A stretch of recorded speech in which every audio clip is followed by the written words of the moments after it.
বাংলাদেশ ভারতের মধ্যবর্তী সীমান্ত রেখার কাঁটাতারে ঝুলে থাকা ১৪ বছরের শিশু ফেলানীর গুলিবিদ্ধ মরদেহের এই দৃশ্য যেন প্রশ্নবিদ্ধ মানবতার ঝুলন্ত প্রতীক। এই দৃশ্য প্রতিবেশী রাষ্ট্রের সীমান্ত রেখা সৌহার্দ্য নয় বরং মৃত্যু ফাঁদ, সার্বভৌমত্ব নয় বরং প্রাণঘাতী এমন ভীতিকর ভাবনার জন্ম দেয় সাধারণ মানুষের মনে। ২০১১ সালের এই মর্মান্তিক ঘটনার পর পেরিয়ে গেছে ১৫ বছর। ভারতের আদালতে বেকসুর খালাস পেয়েছিল আত্মস্বীকৃত খুনি বিএসএফ সদস্য অমিয় ঘোষ। এরপর ফেলানীর বাবার পক্ষে মানবাধিকার সংগঠন মাসুমের করা রিট পিটিশনের নেই কোনো অগ্রগতি। বিচারহীনতার ১৫ বছর পেরিয়ে এখন হতাশ কিশোরী ফেলানীর পরিবার। ১৫টা বছর হয়ে গেল, আমি আজ বিচার পাইনি। এখন আমি বিচার অপেক্ষা আছি, সেই ফেলানি বিচারটা আমি পাবো। আমি এখনো শুনতেছি কাঁটাতারে মানুষ অনেক মারা যাইতেছে সীমান্তে। আমি এটা দেখতে চাই না। আমার ফেলানির বিচারটা হইলে তাহলে আমার মতো কারো সন্তান আর ওই কাঁটাতারের মধ্যে গুলি খেয়ে ঝুলে থাকবে না।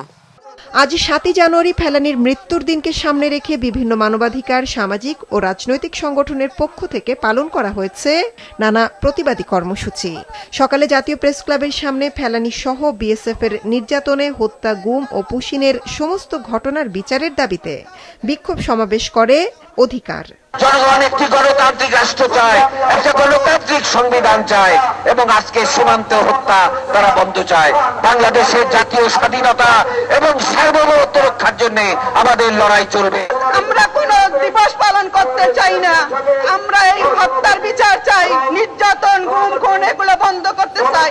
এখনো অনেকের সাথে মহরম থাকা সত্ত্বেও আমরা বর্ডার কিলিং এখন পর্যন্ত আমরা প্রতিহত করতে পারিনি। একটাবার ভেবে দেখেন, বছরের পর বছর নিরীহ মানুষদেরকে ন্যূনতম অপরাধ ছাড়া এবং আন্তর্জাতিক আইন লঙ্ঘন করে তাদেরকে হত্যা করা হয়েছে। এদিন বিকেলে ফেলানী হত্যার বিচারের দাবিতে ঢাকা মহানগর উত্তর এনসিপি আয়োজন করে আধিপত্য বিরোধী মার্চের। বাড্ডা থেকে মিছিল নিয়ে বাড়িধারার দিকে যাত্রা শুরু করলে বাসতলায় পুলিশ আটকে দিলে সেখানেই অবস্থান সমাবেশ করে দলটির সদস্যরা। এই ২০২৫ সালে ভারতীয় বাহিনী কর্তৃক ৩৪ জন বাংলাদেশি নাগরিককে সীমান্তে হত্যা করা হয়েছে। আমরা দেখতে পাই পৃথিবীর ইতিহাসে একমাত্র বাংলাদেশ ভারতের এই সীমান্তই এত কিলিং মিশন সম্পন্ন করে ভারতীয় বাহিনী। এ সময় ফেলানীর মৃত্যুদিন ৭ই জানুয়ারিকে ফেলানী হত্যা দিবস ঘোষণার দাবি জানান তারা। মৌমিতা জান্নাত, মাছরাঙা সংবাদ, ঢাকা।